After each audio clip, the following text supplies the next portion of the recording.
Hello all, I'm Sai and in today's video I'm bringing to you my spoiler-free review of Everything Under by Daisy Johnson, which was also my book club pick for the month of September. Now this is a literary fiction book which also has elements of magical realism wound into it if I'm not wrong, and it was shortlisted for the Booker Prize in 2018. Because of this book, the author who wrote the book, Daisy Johnson, also ended up being the youngest author to be a finalist in the Man Booker Prize till 2018 because the book got into the race while the author was just 27 years old. So without any further ado, let's get into the various parts of the review right away.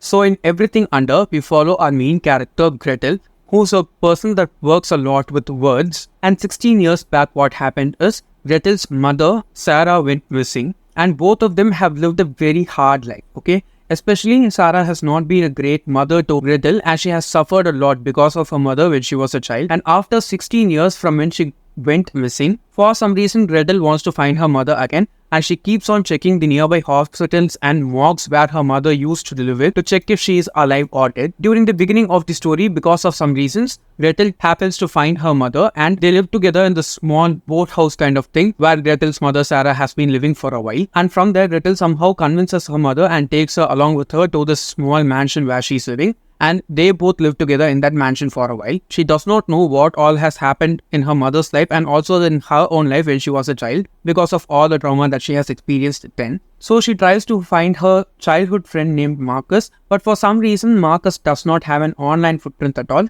and he's also been adopted and brought up by this couple Roger and Laura for a while. After that, she does not get any more information on Marcus too. When Gretel and Sarah, her mother, live together, a lot of the backstory from Sarah's past life gets into action and Gretel gets to know what has happened to her mother. There's a lot of rift between them too because Sarah's mental health has declined a lot, not just because of her old age alone, but also a number of things that she has been through. And with that, the story just proceeds with the daughter getting to know more about her mother.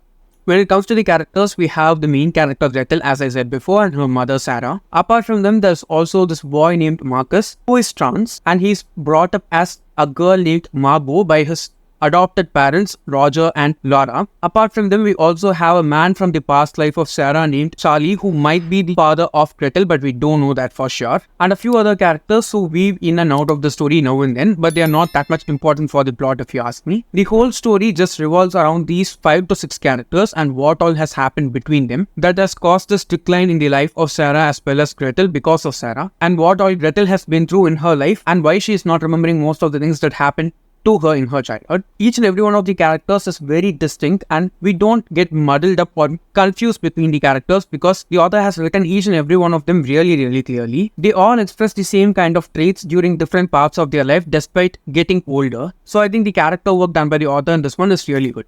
Now moving on to the writing and world building. Even though it's just a literary fiction book, I'm saying world building because the author just writes the book in such a beautiful way that since most of the story is happening in a place where there's a lot of water and rivers, that eerie feeling of the story can be felt by us while we are reading each and every chapter which happens there.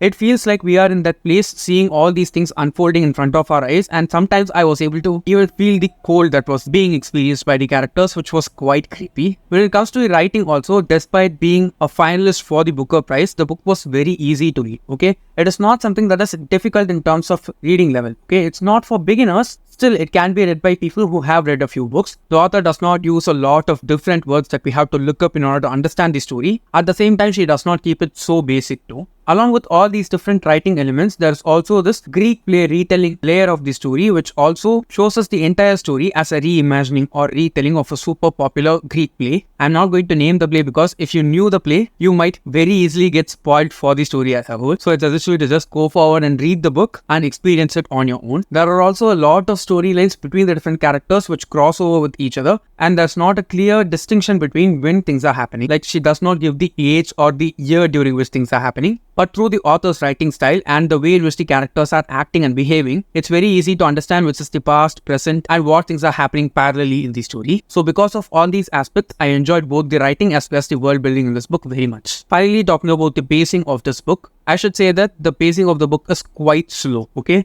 Even though it's a very short book, not even 300 pages long, it does take quite a while for the plot to pick up and things to start happening and for us to understand what is the goal of the story and what all is going to happen for the rest of the book.